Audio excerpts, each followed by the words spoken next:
Welcome, everybody, to the U of L In Focus podcast. My name is Matt Lambert, and we are catching up with some very special alumni who made this university great and what it is today. And today we have a special guest. He is an award-winning journalist. He's covered sports for the Courier Journal, the USA Today, The Athletic, just to name a couple. He is the author of two books. I'm going to hold them up right here. They are Bags to Riches, How the New Orleans Saints and Their People in Their Hometown rose from the depths together, and also Peyton and Breeze, the men who built the most prolific offense in NFL history. But most importantly, he is a U of L grad, class of 1986. We welcome in Jeff Duncan. Jeff, thanks for joining us. Thanks, Matt, for having me. Really excited about doing the podcast, talking about my career and also about the University of Louisville. Thanks, man. We appreciate it. Well, you grew up here in Louisville. You went to Seneca High School, but your bond with the university kind of grew from an early age, and it had to do with your mom, right? Correct. My mother worked in the university's medical center, and she worked at the rheumatology department. I can still have early memories of going down to U of L med school and, being with my mom in the office there as she worked in the med school. And look, it helped me get a free ride to college. I got free education at the University of Louisville. So that was also a nice benefit for university employees. But that was the early stages of my connection to the University of Louisville, going down to the medical school and watching my mom work and meeting a lot of the doctors and nurses and staff members in that medical center, and kind of bonding with them on a lot of things that my mother was doing at her profession. So you started getting read right about then? Yeah. Look, and we grew up in a blue divided house, if you will. My father was a diehard University of Kentucky fan, and my older brother Steve was, and still my older brother still lives in Louisville, works at WHS TV. He's a diehard Kentucky fan. So my mother and I were kind of the Louisville side of the house, and my older brother and father were Kentucky. And so we had a lot of battle royales growing up there, but I chose to be an independent. You know how like when you're young and you kind of veer off, some kids just show their individuality by, I don't know, getting their hair dyed or getting a tattoo or a piercing. I became a University of Louisville fan. That was the way I rebelled against my father. That's great. That's great.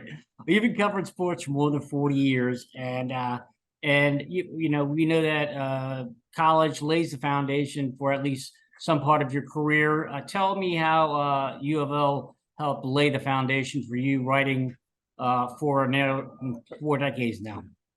Well, my earliest memories of being like kind of a fan of sports was in 1974, 75, and old school U of L fans will remember this. I can still remember to this day, Matt, seeing a Sports Illustrated on the newsstand. There were actually newsstands back then, and seeing the cover, and it had all these different mascots. It was their college basketball season preview, 1974-75 college basketball season, and all the mascots. It was one of those covers that folded out, so you had to fold out to see. And there were all these different, the UCLA Bruin, the Kentucky Wildcat, the Tar Heel. And when you folded it out, they had a cardinal bird dunking on the basket, the cardinal bird mascot. And Louisville was their preseason number one.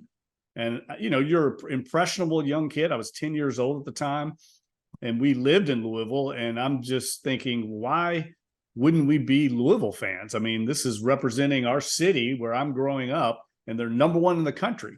And so that really made a strong impression on me. That team went to the Final Four, had a great run under Denny Crum. And back then, post civil rights era, America, that was a really impressionable time for a lot of people and a lot of my peers.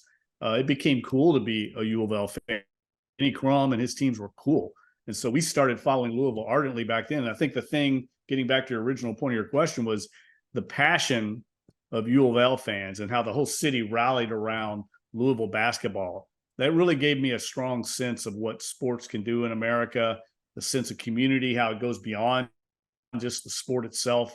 Really it kind of unites people in a community. I certainly see it down here in New Orleans with the New Orleans Saints, which you're familiar with, and we see it up in Louisville. When you go to a sporting event, a U of L basketball game or football game, all, races, creeds, religions are all in one stadium, united over one common cause. And I found that a fascinating way to get into my journalism career. I love sports so much. It was fun for me to be able to chronicle it on maybe a different way, in a different prism than normal sports writers would cover. That's kind of what I've carried throughout my career. And did you write for the school paper, or I know you wrote for the Courier Journal later on, Yeah. but did you write for the paper? Yeah, I was the co-sports editor along with my buddy Mark Coombs of the Cardinal. And got a lot of great training then. I remember back then it was all we could do to put out one newspaper a week. I remember we had a sign on the wall of the Cardinal that said, I may not know what heaven is like, but I do know what hell is, and hell we're a daily, because we would have never gotten a daily newspaper out. It was all we could do to get one weekly out. But I have fond memories of that. And my early memories of going to see like Louisville pickup basketball games, that was a really cool thing.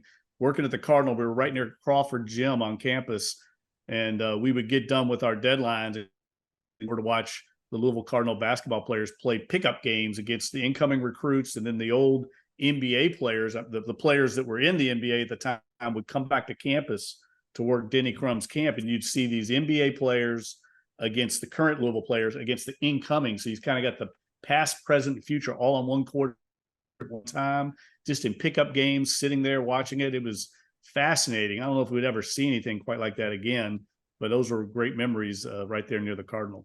I remember you telling me that it was like watching an all-star game, just in a simple little gym that's now they tore down, and they sold off bricks and all that kind of stuff. But it must have been something else. Now tell me, I've known you for a long time, and when we talk about the University of Louisville, even before I came to the University of Louisville, you are really proud of your school. Why is that bond so strong? Well, I think I always identify, we all do to some degree, to identify with the underdog. And back then, early, in the 70s and 80s, Louisville was building their athletic program. I mean, my early memories, Matt, the team, they were in the Missouri Valley Conference. This is before they got to the Metro Conference. So they're just kind of a fledgling program trying to make a mark nationally. And Denny Crum brought that really the basketball program brought Louisville into kind of a national spotlight. Certainly it was a national program at times before that, but really on a national stage back then, Denny Crum did it. And we all look for something to feel proud about, right? In our hometowns. I mean, there's a little bit of provincialism. Louisville basketball kind of put us on the map in my view, allowed us to stand toe to toe with other cities. There was something to be proud of besides, say, the Kentucky Derby. That gave us a national spotlight. So when you're young and you're looking for those type of things, I mean, there's a phrase I use often about New Orleans that I think applies. There's a lot of similarities between Louisville and New Orleans, the French history, and obviously the fleur de lis is the symbol. And there's a French phrase called the esprit de cloche. It means the spirit of the clock tower.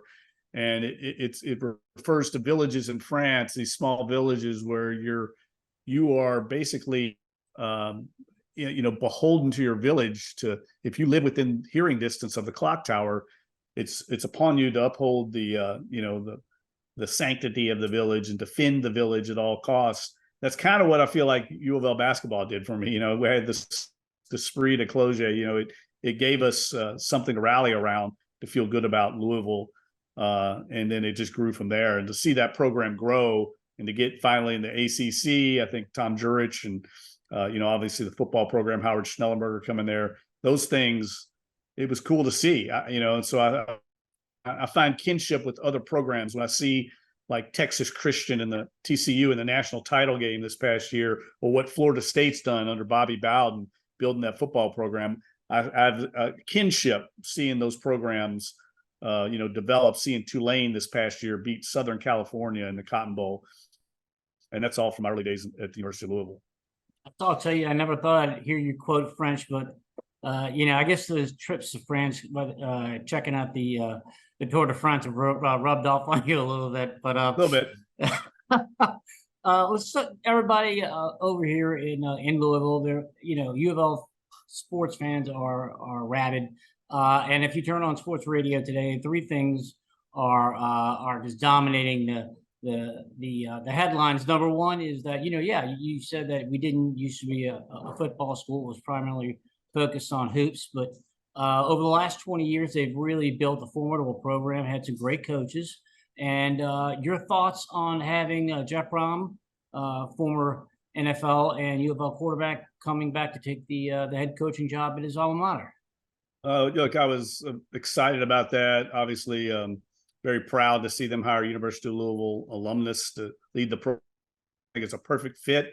I met Jeff Brom. He came down here a couple of years to observe Saints training camp when Drew Brees was here. So there's a kinship, obviously, when he was at Purdue, with Drew Brees being a Purdue alum, and got to meet him. And I know what Drew thinks of Jeff Brom and what he did, the work he did at Purdue, elevating that program. And I think he's only going to do the same thing at the University of Louisville. And I think in this day and age, with how football really is driving everything in college athletics, it's important to have that program on a very high level the way it was.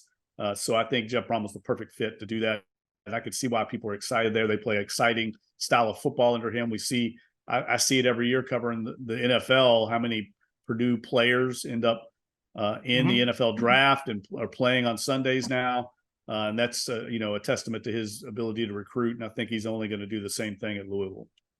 On kind of a sore subject, U of L basketball has seen better days over the last 4 or 5 years. It's hit a dry patch. Can you just even comment on that, or what do you think it's going to take to turn the program around and get them back to national prominence like they're used to? Well, the good news is, Matt, with the transfer portal and the way college basketball, some of the new legislation and rules with NIL, you can turn things around very quickly in college basketball. So I think Kenny Payne and his staff have an opportunity. I know they're in a very difficult conference in the ACC. It's pretty unforgiving, but in basketball, all it takes is a couple of players. It's different from football. It's not quite the numbers game. So if you can get just two elite players to believe in your program, and certainly Louisville with the resources they have at that program. I mean, it's always been one of the leaders in all of college basketball, if not the leader in revenue every year. They're in a tremendous conference. They have an incredible brand. It shouldn't take any time for that program to get back. I think that's a complete outlier anomaly. I mean, obviously they've had some things go wrong in the program, some black eyes there that they had to get corrected. But I think it's only going to keep going uphill from here. And just talking about the future, you having covered sports for the better part of 4 decades, number one, have you ever seen anything as crazy as the massive realignment that's happened in the last 2 months? And number two, look into your magic crystal ball and tell us where U of L is going to land probably in 5 or 10 years. Yeah, look, I'd like to have that answer. I've talked to a lot of my colleagues and sources in the college athletics business, and I'm not sure anybody quite knows the answer. It's a shifting landscape.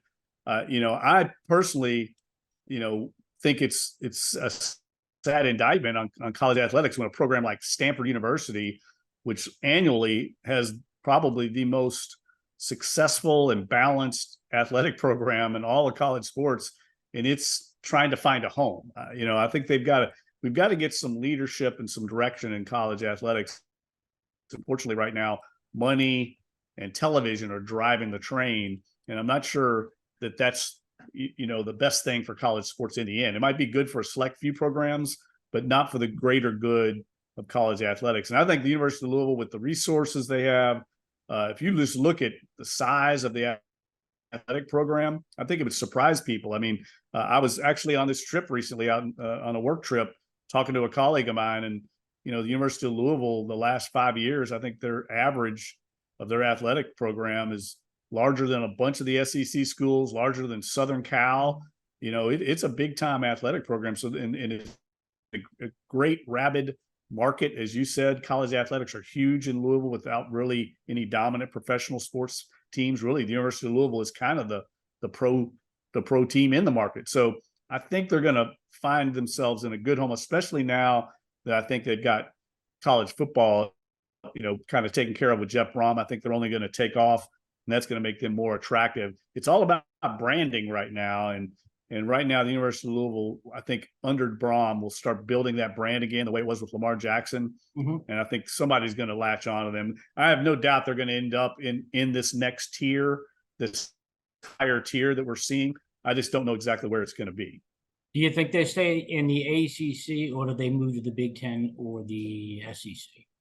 I think the ACC is going to stay together. I do. I mean, I think at some point, though, they're going to end up with like 3 20-team conferences. So you're going to have like 60 elite schools, and they're going to be in that 60. It's just a matter of whether it's the ACC or they merge with the Big 12.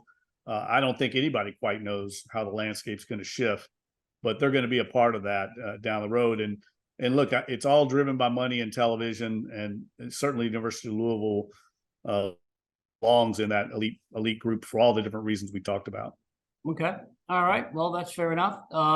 Now, you are a columnist for the Times-Picayune in New Orleans, and you've got your hands full with the NBA and the NFL there, but you also found time to write 2 books so far on as I mentioned earlier, Bags to Riches, basically talking about their post-Katrina rise, the Saints, and how they kind of pulled the city and the city pulled them along to get out of that quagmire.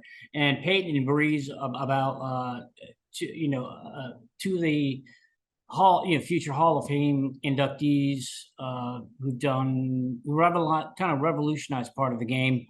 And you're not done. So what else you got coming on in the future? Well, thanks for the opportunity to give a shameless plug here, self-promotion.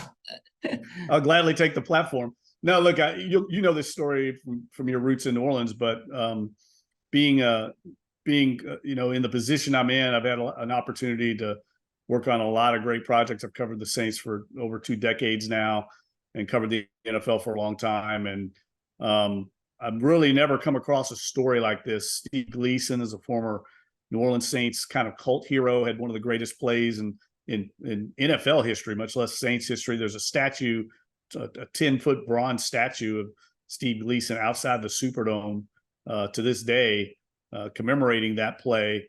And Steve, unfortunately, in 2011 was diagnosed with ALS, and he's been fighting and surviving and thriving and living with the disease ever since. It's a pretty extraordinary story, and I'm working on his memoir right now. He and myself and his wife, Michelle, literally every day trying to make this deadline here we got coming up in about a month to get the book out in the spring. And it's not a book about ALS, Matt. It's not a book about football. Of course, those things are in there. This is a book about life. And I think readers and anybody watching this will appreciate the life lessons you can learn from someone like Steve Gleason, who certainly goes beyond anything I've experienced in my career. And I'm just grateful and honored to get a chance to work on this book, because it's been an extraordinary project. Well, he's a great guy. It's a unbelievable story, and I know that he wouldn't entrust it to anybody but you, because you've been around him since he got diagnosed, and it really touches a lot of us in the sports world to see somebody who is so athletic, had so much promise, and is now fighting. And he's not going to win his battle against the disease, but he is showing what it takes to get through it in the best way possible and in the most dignified way possible. So good luck on that. And thanks once again, Jeff, for taking a couple of minutes out of your busy schedule. I know you just got back from Los Angeles covering preseason football, so we appreciate the time. No, it's my privilege to be on, and go Cardinals, man. Go Cards. Good things ahead for the Cardinals. All right, thanks. Jeff Duncan, sports columnist for the Times-Picayune in New Orleans. And if you know anybody who would like to be in the spotlight, you can contact us at the Alumni office at 502-852-6186, or you can email alumni@louisville.edu. Until next time, I'm Matt Lambert. This is Jeff Duncan. Go Cards.